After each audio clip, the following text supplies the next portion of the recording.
हमें तीसरी क्लास से ही योग सिखाया जाने लगा था। मैं बहुत छोटी थी, मुझे इसकी गहराई के बारे में बिल्कुल भी पता नहीं था। लेकिन अब जब मैं इसके बारे में जानती हूँ तो सोचती हूँ, हे प्रभु, मैं उस समय किस चीज़ में पड़ गई थी। मेरी सर्जरी से एक दिन पहले मुझे एक कागज़ पर हस्ताक्षर करने के लिए दिया गया, जिसमें लिखा था कि सर्जरी की गंभीरता के कारण मैं बच्चे पैदा नहीं कर पाऊंगी और मुझे दुर्गा और शिव की कुछ आकृतियां अपने पीछे पीछे आती हुई दिखाई देती थी। मुझे आज भी याद है कि मैं अपने बिस्तर पर बैठकर बाइबल पढ़ती थी और वे मेरे पास खड़े रहते थे। जब मैं बाइबल पढ़ रही होती थी तब वे मुझे छू नहीं पाते थे, लेकिन जब रात में मैं सोती थी तो मुझ पर दुष्ट आत्माओं के हमले होते थे। ऐसा लगता था जैसे वे मेरा गला दबाने की कोशिश कर रहे हों, और जब मैं उठती थी तो मेरी गर्दन पर निशान होते थे। मैं एक हिंदू ब्राह्मण परिवार में पैदा हुई और पली बढ़ी। जब से मुझे अपने आसपास की चीजों की समझ आने लगी, तब से मेरा जीवन धार्मिक अनुष्ठानों से भरा हुआ था। क्योंकि हम एक उच्च वर्गीय पुजारी परिवार से आते हैं, इसलिए हमारे घर में हमेशा पुजारी आते रहते थे। हम हवन और पूजा करते थे। हम शास्त्रों, वेदों, पुराणों और उपनिषदों का पालन करते थे। हम इनका बहुत गहराई से पालन करते थे और हर काम उसी तरह किया जाता था जैसा शास्त्रों में लिखा हुआ था। यह सब बहुत ज्यादा और गहन था। कभी कभी मैं इससे थक जाती थी और सोचती थी कि यह सब बहुत अधिक है। लेकिन मेरे पिताजी बचपन से ही हर सुबह भजन चलाया करते थे। तीसरी कक्षा से ही मैं एक ध्यान शिविर में जाने लगी थी। हमें तीसरी कक्षा से ही योग सिखाया जाता था। मैं सभी आसन कर सकती थी और हम ध्यान शिविरों में जाते थे, जहां हम ध्यान करते थे और कुंडलिनी को जागृत करने का प्रयास करते थे। मैं उस समय बहुत छोटी थी, मुझे इसके पीछे की गहराई के बारे में बिल्कुल भी पता नहीं था, लेकिन यह सब वास्तविक था। सभी आसन और वे सारी चीजें जो हम किया करते थे। लेकिन शास्त्रों में कुछ ऐसी बातें भी हैं जिनके बारे में लोग नहीं जानते, क्योंकि जब वे चैट जीपीटी से पूछते हैं या ऑनलाइन सनातन धर्म के बारे में खोजते हैं, तो उन्हें वे बातें नहीं मिलती जो वास्तव में एक ब्राह्मण परिवार में प्रचलित होती है। जैसे कि जाति व्यवस्था, जो वास्तव में बहुत वास्तविक है। लोगों के साथ किस तरह भेदभाव किया जाता है, यहाँ तक कि महिलाओं और लड़कियों के साथ भी भेदभाव किया जाता है, और यह सब वास्तविक है। मेरे माता पिता मुझसे प्यार करते थे, लेकिन वे वही कर रहे थे जो किताबों में लिखा था।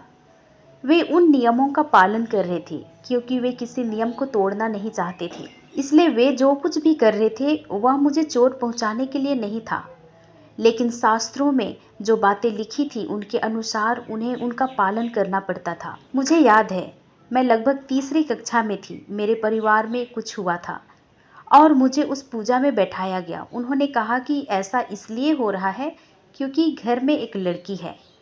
मैं सोच रही थी, इसमें मेरी क्या गलती है? लड़की होना मेरी गलती तो नहीं है। और यह बात मेरे मन में बैठ गई। मैं सोचती थी, घर में मेरा लड़की होना समस्या क्यों है?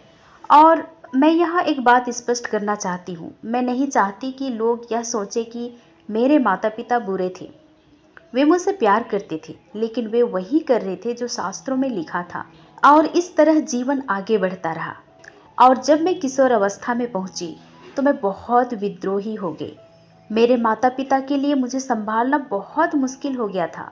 मैंने अपनी ही राह चुन ली, क्योंकि कुछ चीज़ों को देखकर और उन्हें समझे बिना रहना मेरे लिए बहुत थकाने वाला था।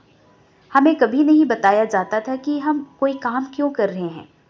बस इतना कहा जाता था कि हमें यह करना है, और इसलिए मैं बहुत विद्रोही हो गई और अपनी राह पर दुनिया की ओर चली गई। मैं पार्टियां करने लगी, शराब पीने लगी और अलग अलग जगहों पर प्यार खोजने की कोशिश करने लगी। और मैं सोचती थी कि ये सब ठीक है। लेकिन जल्द ही कॉलेज के दिनों में मुझे एहसास हुआ कि यह सब दिखावा है। अगर मुझे वास्तव में अपने जीवन में प्यार और अर्थ खोजना है तो मुझे अपनी जड़ों की ओर वापस जाना होगा, सनातन धर्म की ओर। और लगभग 2 वर्षों तक मैंने फाइन आर्ट्स में बैचलर डिग्री, ग्राफिक डिज़ाइन और विज्ञापन की पढ़ाई की। कॉलेज के अंतिम 2 वर्षों में मैंने आध्यात्मिकता को गंभीरता से लेना शुरू किया। हालांकि शुरुआत में मैं यह सब इसलिए करती थी क्योंकि मेरे माता पिता ऐसा करते थे, लेकिन अब मैं जानबूझकर स्वयं को आध्यात्मिकता की ओर ले जा रही थी। मैं यह जानने की कोशिश कर रही थी कि परमेश्वर कौन है और मेरे जीवन का उद्देश्य क्या है। और उसी समय मैंने इन चालीसाओं को याद करना शुरू किया। मैं व्रत रखने लगी, विशेष रूप से नवरात्रि और शिवरात्रि के व्रत रखने लगी और पूरी निष्ठा से ये सभी धार्मिक कार्य करने लगी। और जैसे कि सनातन धर्म में मोक्ष प्राप्त करने के मार्ग के बारे में बहुत विस्तार से बताया गया है, मैं इन सब चीज़ों को लेकर बहुत गंभीर हो गई थी। मैं सोचती थी अगर परमेश्वर तक पहुंचने का यही रास्ता है तो मैं इसे पूरी तरह अपनाऊंगी, क्योंकि वही एक है जो मुझे मेरे सवालों के जवाब दे सकता है। और उन दिनों मैं कॉलेज छोड़कर घंटों लंबी लंबी कतारों में खड़ी रहती थी, तरह तरह के त्याग करती थी, नंगे पैर मंदिरों तक पैदल जाती थी, वहां दर्शन करती थी, मंदिर में घंटों बैठकर मंत्रों का जाप करती थी। वास्तव में मैं पूरी तरह से इसमें डूब गई थी। लेकिन फिर भी मेरे अंदर एक खालीपन था। मेरे मन में शांति नहीं थी और हमारे घर का माहौल भी ठीक नहीं था। मैं सोचती थी कि अगर यही रास्ता है तो फिर परमेश्वर कौन है, वह कौन है। लेकिन मैंने कभी परमेश्वर के अस्तित्व पर संदेह नहीं किया, क्योंकि हमें बचपन से ही यही सिखाया गया था। हमने कभी यह सवाल नहीं किया कि परमेश्वर कौन है। मैं सोचती थी कि ठीक है, जिस परमेश्वर की मैं पूजा कर रही हूँ वह मेरी पूजा की जाने वाली मूर्तियों में से किसी एक में तो होना ही चाहिए। लेकिन मुझे इसका जवाब नहीं मिला। मैं अंदर से बिल्कुल खाली थी। मैं किसी गहरी चीज की तलाश कर रही थी, लेकिन मुझे पता ही नहीं था कि वह क्या है। और एक दिन मैं एक हिंदू मंदिर की दूसरी मंजिल पर बैठी थी। दोपहर का समय था, वहां कोई नहीं था। मैं बैठकर अपने मंत्रों का जाप कर रही थी और उन्हें लिख भी रही थी। मेरे सामने एक बहुत बड़ी मूर्ति थी और मैं उसे देख रही थी। और उसी समय मैंने एक ऐसी आवाज सुनी जिसमें बहुत प्रेम और अधिकार था। मैं उस आवाज का वर्णन नहीं कर सकती। उसने कहा, यह मूर्ति तुमसे बात नहीं कर सकती, तुम किसकी पूजा कर रही हो। और उस क्षण ऐसा लगा जैसे मेरी आंखों से कोई पर्दा हट गया हो। अगर कोई किसी हिंदू व्यक्ति से कहे कि जिन देवी देवताओं की तुम पूजा करते हो वे तुमसे बात नहीं कर सकते, तो वह व्यक्ति नाराज हो सकता है। अगर उस समय कोई इंसान मुझसे ऐसा कहता तो शायद मैं भी नाराज हो जाती। लेकिन यह आवाज इतनी वास्तविक थी और उसमें इतना सत्य था कि मैं जान गई कि इसमें सच्चाई है। लेकिन मुझे नहीं पता था कि वह आवाज किसकी थी। और मैं इधर उधर देखने लगी और सोचने लगी कि यह किसने कहा। लेकिन मुझे उसकी बात पूरी तरह समझ में आ रही थी। मुझे एहसास हुआ कि मेरे जीवन में कुछ ऐसा है जिसे मैं नहीं समझ पा रही हूँ। अगर ये मूर्तियाँ मुझसे बात नहीं कर सकती, क्योंकि शास्त्रों के अनुसार भी वे निर्जीव हैं और मृत हैं, तो फिर मैं किसकी पूजा कर रही हूँ। और उस दिन से मैंने मूर्तियों की पूजा करना बंद कर दिया। और इसके बाद मैं अक्सर आसमान की ओर देखकर कहती थी कि अगर कोई वास्तविक परमेश्वर है तो अपने आप को मेरे सामने प्रकट करे। और इसका मतलब यह नहीं था कि मैंने अपने माता पिता के साथ धार्मिक अनुष्ठानों में जाना पूरी तरह बंद कर दिया था, क्योंकि परिवार के रूप में हमें उन अनुष्ठानों में शामिल होना पड़ता था। लेकिन मेरे दिल में अब मैं उनसे जुड़ नहीं पा रही थी। मुझे लगता था कि यह वास्तविक नहीं है। और हर दिन, चाहे अच्छे दिन हो या बुरे दिन, मैं उस अनजान परमेश्वर को पत्र लिखती थी। मैं लिखती थी, अगर कोई परमेश्वर है तो अपने आप को मेरे सामने प्रकट करे, क्योंकि परमेश्वर के बारे में मेरी समझ अब तक इन्हीं मूर्तियों तक सीमित थी और अब मेरे पास पकड़ने के लिए कुछ भी नहीं था। अगर तू वास्तव में है तो अपने आप को मेरे सामने प्रकट कर। और इसी तरह जीवन चलता रहा। मैं अपनी जिंदगी जीती रही और साल 2007 में मैं एक फैशन हाउस में ग्राफिक डिजाइनर के रूप में काम कर रही थी और वहाँ का ब्रांड मैनेजर हाल ही में मसीही बना था और प्रभु यीशु के लिए बहुत उत्साहित और जोशीला था। उसने मुझे क्रिसमस के एक कार्यक्रम के लिए चर्च आने का निमंत्रण दिया। यह दिसंबर का महीना था, 9 दिसंबर 2007। और मैंने सोचा, मैं हर जगह जा चुकी हूँ। मैंने सोचा चलो चर्च भी होकर देखती हूँ, क्योंकि मैं गुरुद्वारों में जा चुकी थी, दरगाहों में जा चुकी थी, मंदिरों में जा चुकी थी। नई दिल्ली में जहाँ जहाँ मैं जा सकती थी लगभग हर जगह जा चुकी थी। लेकिन मैं कभी चर्च नहीं गई थी। मेरे लिए चर्च का मतलब था एक बड़ा कैथेड्रल, क्रूस पर यीशु की मूर्ति और एक पोप। जब उन्होंने कहा कि चर्च चलो तो मैं इसी तरह की चीज़ की उम्मीद कर रही थी और मैं चर्च पहुंची। पहाड़ी के ऊपर जाने वाली एक बहुत सुंदर सड़क थी। मैं चर्च पहुंची और वहां कोई मूर्ति नहीं थी। सो जब मैं अंदर गई, मैं सोचने लगी कि ये लोग किसकी पूजा कर रहे हैं, यहाँ तो कोई मूर्ति ही नहीं है।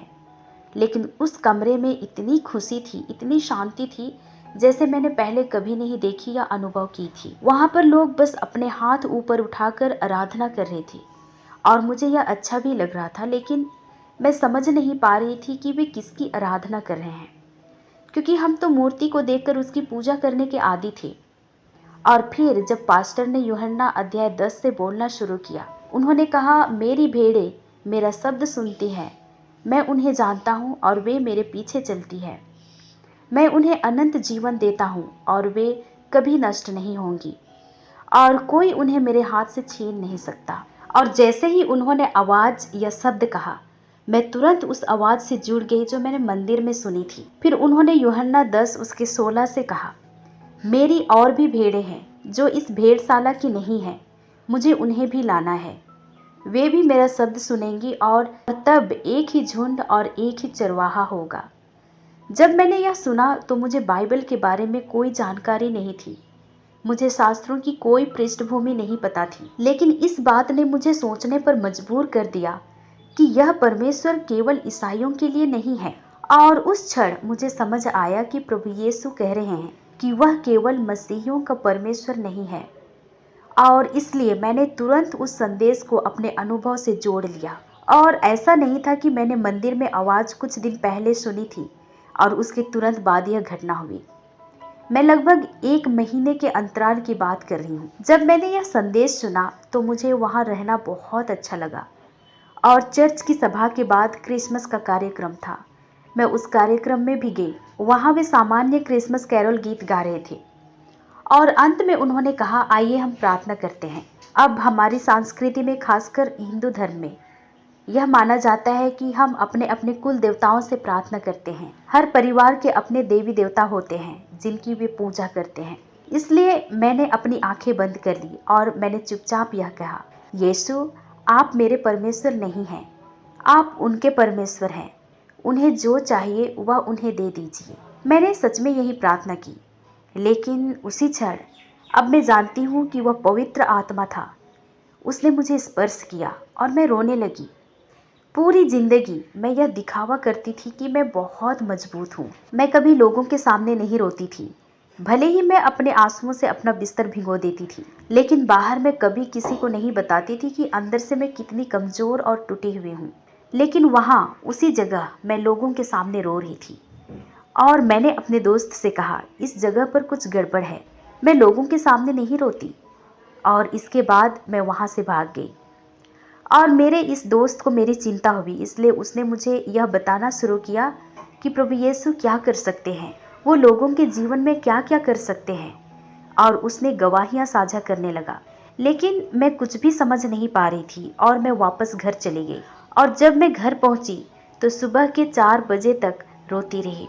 मुझे पता ही नहीं था कि मैं क्यों रो रही हूँ। मैं दुखी नहीं थी, लेकिन आंसू बस निकलते जा रहे थे। और जब मैं सुबह उठी तो मुझे अपने अंदर कुछ अलग महसूस हुआ। ऐसा लगा जैसे किसी ने मुझे शांति से भर दिया हो। ऐसा लगा जैसे मेरे दिल में जो खालीपन है वह भर गया हो।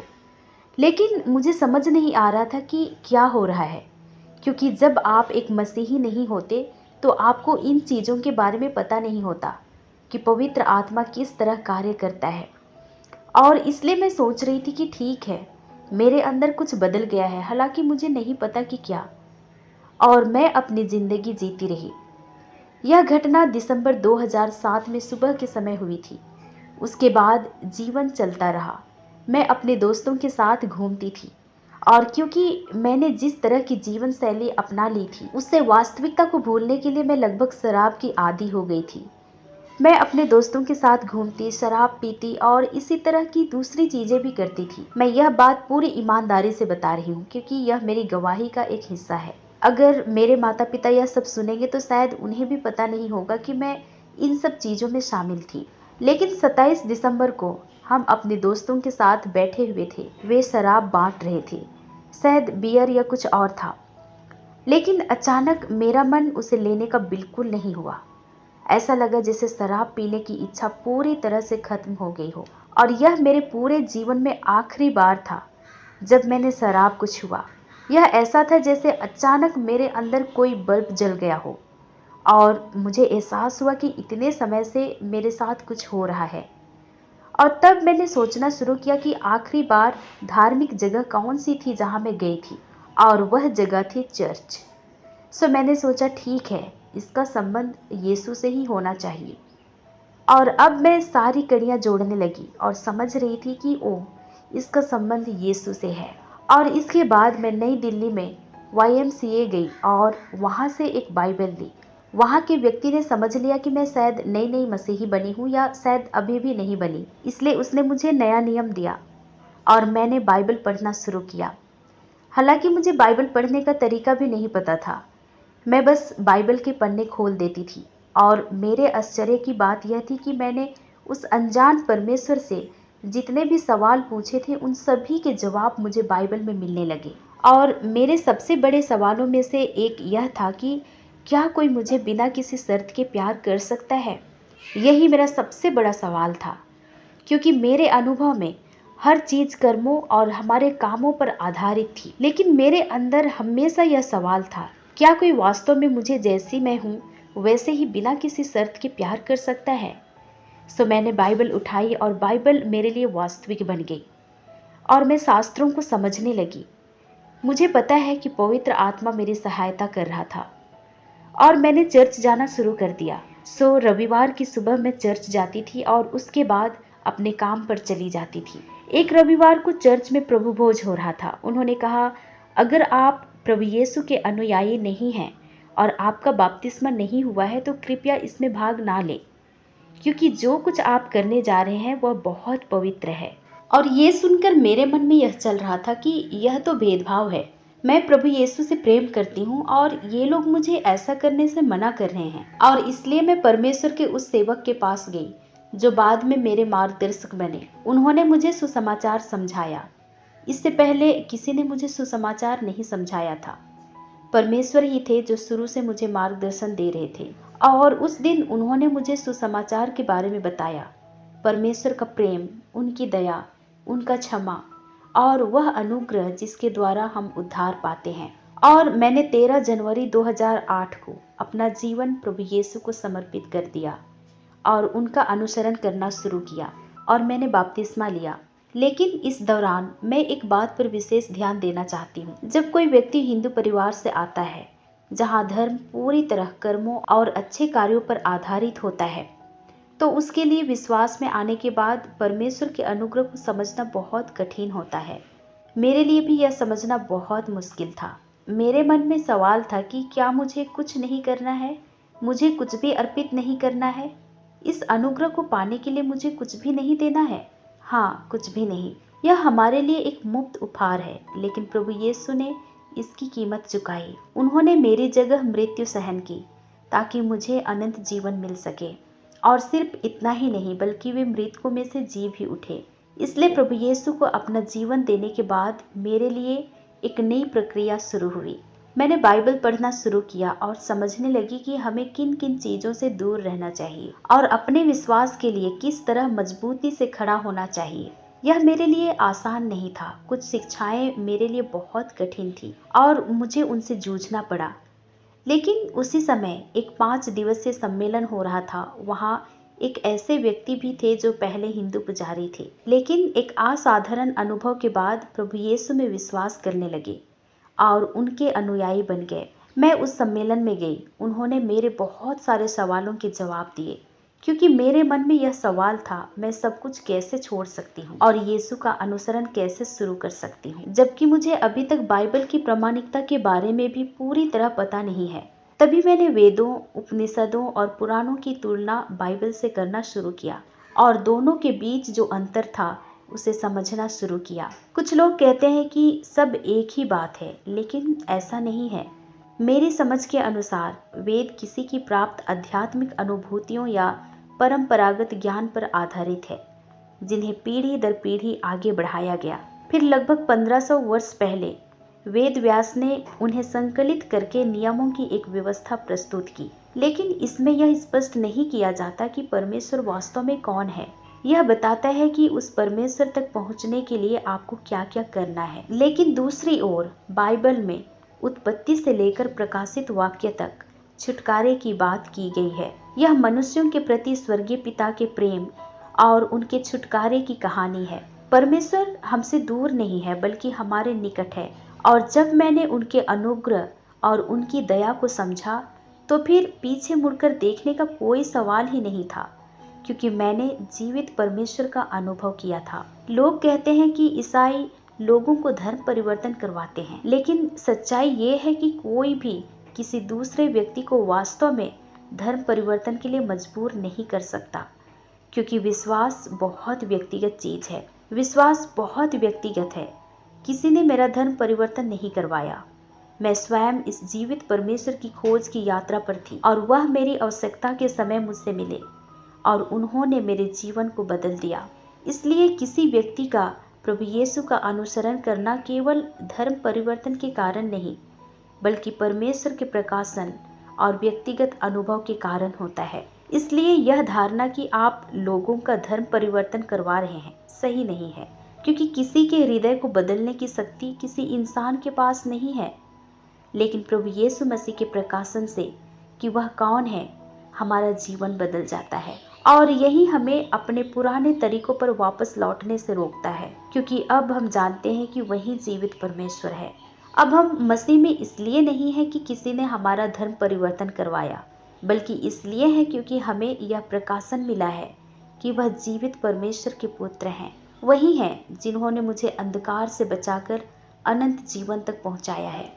और जब लोगों को मेरे विश्वास के बारे में पता चला, तब मुझे इसका सामना करना पड़ा, क्योंकि मैंने पूजा में बैठना बंद कर दिया था। मैंने धार्मिक अनुष्ठानों में शामिल होना बंद कर दिया था और अपने विश्वास के लिए खड़ा होना शुरू कर दिया था।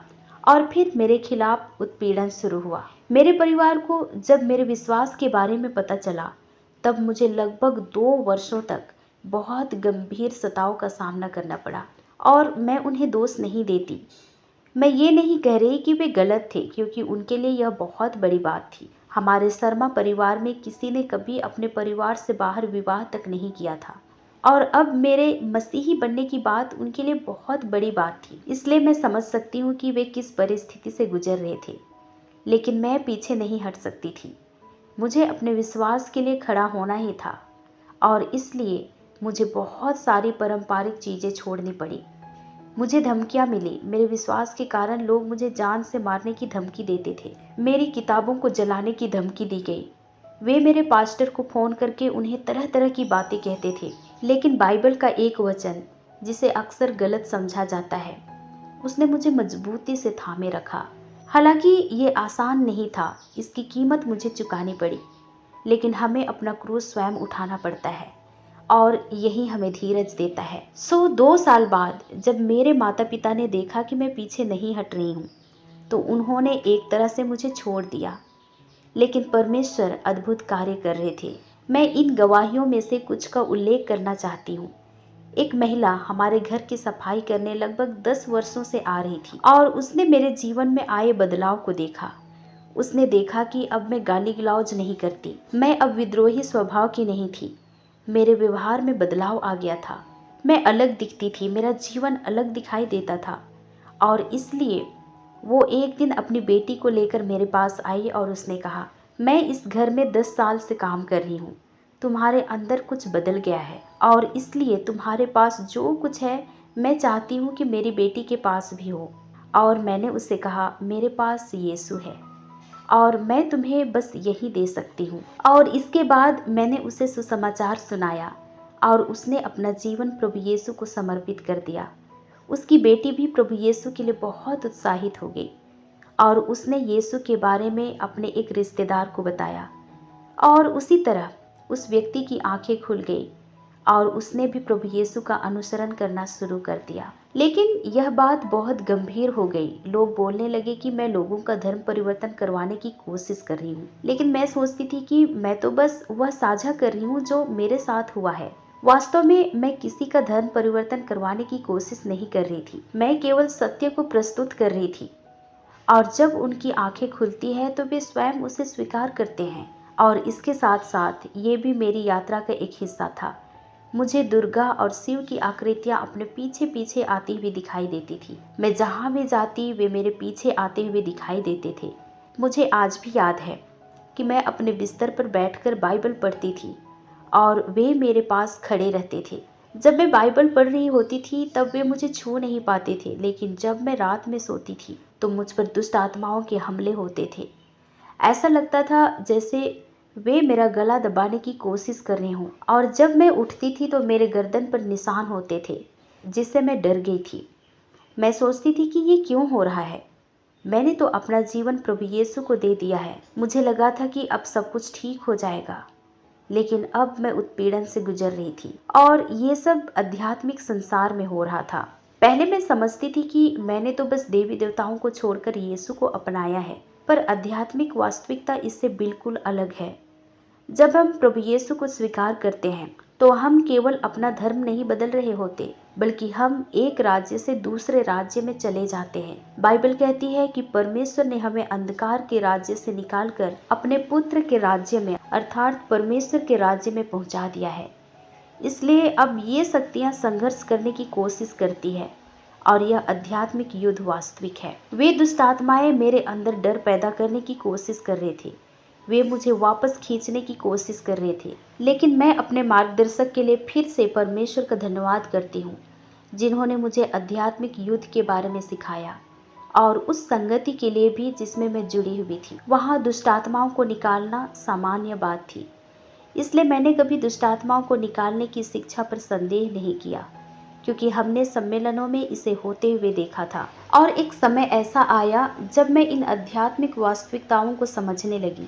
मेरे मेंटर ने मुझे आध्यात्मिक युद्ध के बारे में सिखाया और बताया कि परमेश्वर की संतान होने के नाते मुझे अपने अधिकार को कैसे समझना है। और इसके बाद मैंने उन आत्माओं को जाने की आज्ञा देना शुरू किया और फिर वे चले गए। वे फिर मेरे पीछे नहीं आए, क्योंकि जब आप प्रभु यीशु में अपने अधिकार को जानते हैं तो आप उस अधिकार का प्रयोग करते हैं। बाइबल कहती है, परमेश्वर के अधीन हो जाओ, शैतान का सामना करो और वह तुम्हारे पास से भाग जाएगा। और इस तरह वे हमले रुक गए। लेकिन फिर भी कुछ ऐसी चीजें मेरे जीवन में चल रही थी जिनके बारे में मुझे उस समय पता नहीं था। उसी फेलोशिप की एक सभा में परमेश्वर की उपस्थिति बहुत वास्तविक महसूस हो रही थी, और उसी जगह मुझे कुंडलिनी आत्मा से मुक्ति मिली। उस समय मुझे पता था कि मेरे साथ कुछ हो रहा है, लेकिन मैं आधी सचेत अवस्था में थी। ऐसा लग रहा था जैसे वह आत्मा प्रकट हो रही हो। मेरे शरीर के माध्यम से सांप जैसी अभिव्यक्ति हुई और फिर वह आत्मा मेरे अंदर से चली गई।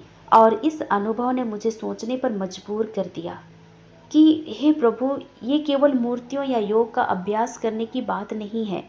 इसके पीछे कुछ बहुत गहरी चीज है जिसके बारे में लोगों को जानने की आवश्यकता है। और जब मेरा नया जन्म हुआ तो मेरी जिंदगी पूरी तरह बदल गई।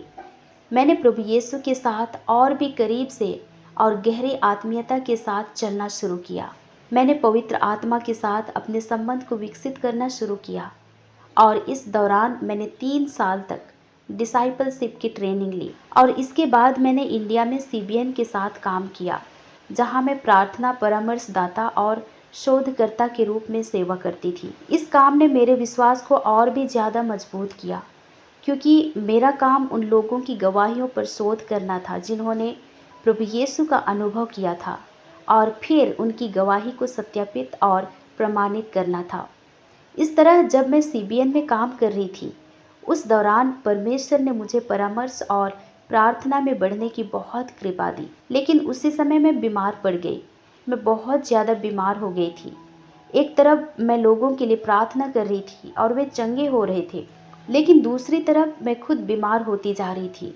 हालात इतनी बिगड़ गई कि मुझे मेरे कार्यस्थल से हॉस्पिटल ले जाना पड़ा, और वहाँ डॉक्टरों ने पता लगाया कि मेरे गर्भाशय में गांठें हैं। वे इतने बड़े थे कि मुझे सर्जरी करवानी पड़ी। मैं लगातार चमत्कार के लिए विश्वास करती रही। मुझे विश्वास था कि परमेश्वर मुझे चंगा करेंगे, लेकिन उन्होंने ऐसा नहीं किया, और मुझे समझ नहीं आया कि क्यों। और वास्तव में किसी ने मुझसे कहा कि अब तुम्हारा परमेश्वर कहाँ है? वह तुम्हारी प्रार्थना का उत्तर क्यों नहीं दे रहा? और मैंने कहा, मुझे नहीं पता कि वो कहाँ है, लेकिन मैं इतना जानती हूँ कि वो मेरा परमेश्वर है। और उसी समय मेरी अपने होने वाले पति के साथ बातचीत और रिश्ता आगे बढ़ रहा था। मेरी सर्जरी से एक दिन पहले मुझे एक कागज़ पर हस्ताक्षर करने के लिए दिया गया, जिसमें लिखा था कि शायद मैं कभी बच्चे पैदा नहीं कर पाऊंगी, क्योंकि सर्जरी बहुत गंभीर थी और डॉक्टरों को मेरे गर्भाशय में काफ़ी छेड़छाड़ करना पड़ा था। इसलिए मेरे लिए बच्चे पैदा करना बहुत मुश्किल, बल्कि शायद असंभव हो सकता था। सो मैंने अपने होने वाले पति को फ़ोन किया और उन्हें इसके बारे में बताया कि डॉक्टर क्या कह रहे हैं। और उन्होंने कहा कि हम डॉक्टर्स की रिपोर्ट पर नहीं, बल्कि परमेश्वर की रिपोर्ट पर विश्वास करेंगे। इसलिए चिंता मत करो, मैं फिर भी तुमसे शादी करूंगा, क्योंकि मैं जानता हूँ कि मेरा परमेश्वर सामर्थी है। और इसके बाद मेरी सर्जरी हुई। लेकिन एक प्रार्थना सभा के दौरान परमेश्वर ने मुझे इस सर्जरी के बाद होने वाले दुष्प्रभावों से अलौकिक रूप से चंगा कर दिया और हमारी शादी हो गई। जब मेरी शादी हुई उसके लगभग 2 साल बाद हम चर्च में प्रार्थना कर रहे थे और मेरे दिल में मुझे विश्वास था कि मैं स्वाभाविक रूप से गर्भवती हो सकती हूँ। तो वहाँ वेदी के सामने प्रार्थना हो रही थी और हम प्रार्थना के लिए आगे गए और उसके 2 महीने बाद मैं गर्भवती हो गई और 2015 में मेरे पहले बेटे का जन्म हुआ और अब मेरे पास 3 बेटे हैं। और हमारे सीबीएन में सेवकाई के दौरान ही परमेश्वर ने मेरे पति को बुलाया। परमेश्वर ने उनसे बात की और बताया कि उन्होंने उन्हें कैलिफोर्निया सैन फ्रांसिस्को के लिए बुलाया है। सो 2018 में हम यहाँ आ गए और यहाँ आने के बाद हम एक चर्च के मुख्य पास्टर के रूप में सेवा करने लगे। और इसी तरह हम एक ऐसी कलीसिया से जुड़े जिसने वास्तव में अंधकार की शक्तियों का सामना किया था। उन्होंने एंटोन लोव का भी सामना किया था, जिसने चर्च ऑफ सैतान की स्थापना की थी। परमेश्वर ने हमें उनके साथ जोड़ दिया और हमने 2019 से छुटकारे की सेवकाई शुरू की और हमने बहुत से लोगों को बंधनों से आज़ाद होते हुए देखा। और यही मेरे दिल की इच्छा है, लोगों को स्वतंत्र होते हुए देखना, क्योंकि प्रभु यीशु ने हमें यही करने के लिए कहा है। सो मेरी यही प्रार्थना है कि लोग मुझे केवल छुटकारे की सेवकाई करने वाली सेविका के रूप में ना जाने, बल्कि मैं चाहती हूँ कि मुझे ऐसे व्यक्ति के रूप में याद किया जाए जिसने अपना पूरा जीवन प्रभु यीशु के चरणों में रख दिया, जिसने सब कुछ छोड़कर इस परमेश्वर की आराधना और उनसे प्रेम करने के लिए अपना जीवन समर्पित कर दिया। क्योंकि यही सार है, उन्हें जानना, उनसे प्रेम करना और अपना जीवन पूरी तरह उनके प्रति समर्पित कर देना, क्योंकि वह जीवित परमेश्वर है और वह हमारे सब कुछ के योग्य है। और इसलिए मैं बस आपको प्रोत्साहित करना चाहती हूँ। अगर मेरी गवाही से आपको आशीष मिली है तो यह जानिए कि परमेश्वर वास्तविक है, प्रभु यीशु वास्तविक है और वह किसी एक धर्म के परमेश्वर नहीं है। वह बंदियों को स्वतंत्र करने के लिए आए हैं। वह हमसे प्रेम करते हैं और अगर हम उनके निमंत्रण को स्वीकार कर लें तो वह हमारे जीवन को बदल देंगे। मैं एक हिंदू ब्राह्मण परिवार से आने के नाते आपको बताना चाहूँगी कि अगर आप सनातन धर्म की जड़ों तक जाएं तो मूल रूप से यह आपको नहीं बताता कि परमेश्वर कौन है। यह एक जीवन पद्धति, रीति रिवाज और ऐसे कार्यों का तरीका है जिन्हें आपको उस परमेश्वर तक पहुंचने के लिए करना होता है। जब कोई व्यक्ति इन पूर्वी ध्यान पद्धतियों और पूर्वी धर्मों में जाता है तो वह आध्यात्मिकता की खोज कर रहा होता है, लेकिन उसे पता नहीं होता कि इसके पीछे कौन सा राज्य या कौन सी आत्मिक शक्ति कार्य कर रही है। और जब आप इसकी प्रामाणिकता को देखते हैं तो मुझे आश्चर्य होता है कि इसमें कोई स्पष्ट सामंजस्य नहीं है। इसे हजारों पीढ़ियों तक मौखिक रूप से आगे बढ़ाया गया और बाद में इसे पुस्तकों में संकलित किया गया। इसलिए सनातन धर्म को वे जीवन जीने का एक तरीका कहते हैं, लेकिन मेरे लिए वास्तव में यह व्यक्ति को स्वतंत्र करने के बजाय और अधिक निराशा और भ्रम की ओर ले जाता है। मेरे लिए इसमें रहते हुए मैंने देखा कि सनातन धर्म के बारे में ऐसी बहुत सी बातें हैं जो लोगों को नहीं बताई जाती, क्योंकि इसे हमेशा एक ऐसी चीज के रूप में प्रस्तुत किया जाता है जो बहुत रहस्यमय, बहुत अच्छी और बहुत शांतिपूर्ण है। लेकिन अनजाने में लोग अपने मन और जीवन को इन आत्मिक शक्तियों के लिए खोल रहे होते हैं। वास्तव में मूर्तियां अपने आप में कुछ नहीं है, लेकिन जो आराधना हम उन मूर्तियों को देते हैं उसके बारे में परमेश्वर कहते हैं कि मूर्तियां घृणित हैं और योग के साथ भी यही बात है। योग के बारे में बात करें तो इसका अर्थ ही परमेश्वर के साथ एकता है, यानी अपनी आत्मा, मन और शरीर को किसी परमेश्वर या उस सार्वभौमिक परमेश्वर के साथ एक करना। ऐसा कहा जाता है कि रीढ़ की हड्डी के निचले हिस्से में एक सर्प की शक्ति स्थित है और उसे जागृत करने की आवश्यकता होती है, ताकि अंततः आपको उस परमेश्वर का ज्ञान प्राप्त हो सके। फिर ध्यान की बात आती है। ध्यान के द्वारा लोग अपने मन को आत्मिक संसार के लिए खोलते हैं। तो योग में की जाने वाली हर आसन वास्तव में आराधना का एक कार्य मानी जाती है। इस प्रकार आप उन बुराई की शक्तियों की आराधना अपने शरीर के माध्यम से कर रहे होते हैं और वे वास्तव में गिरे हुए स्वर्गदूत हैं। जब आप अपने मन के बारे में कहते हैं, अपने मन को खाली करो और इस दिव्य स्रोत पर ध्यान केंद्रित करो तथा अपनी कुंडलिनी को जागृत करो, तो यह एक नकली या प्रतिरूप आत्मिक शक्ति है। इसलिए जो आत्मिक अभिव्यक्तियां दिखाई देती है वे वास्तविक होती है, क्योंकि उनका स्रोत कुछ और होता है। और जब लोग ऐसी अभिव्यक्तियां देखते हैं तो वे सोचते हैं, ओह, ये तो वास्तव में परमेश्वर है। लेकिन सच्चाई ये है कि प्रकाशित वाक्य की पुस्तक उस पुराने सर्प के बारे में बात करती है जो धोखा देता है। वह वास्तव में रीढ़ से जुड़ी हुई धोखे की एक आत्मिक शक्ति है, और जितना अधिक आप इसे करते हैं उतना ही अधिक आप उस दुष्ट आत्मिक राज्य को अपने जीवन में प्रवेश और सक्रिय होने का अवसर देते हैं। जो लोग इसमें गहराई तक चले जाते हैं उनके जीवन में भले ही शुरुआत में शांति दिखाई दे, लेकिन हमने देखा है कि बाद में वे अवसाद, चिंता और अलग अलग प्रकार के डर में चले जाते हैं। लेकिन फिर से प्रभु यीशु के पास बंदियों को स्वतंत्र करने की सामर्थ्य है और वह हमसे प्रेम करता है।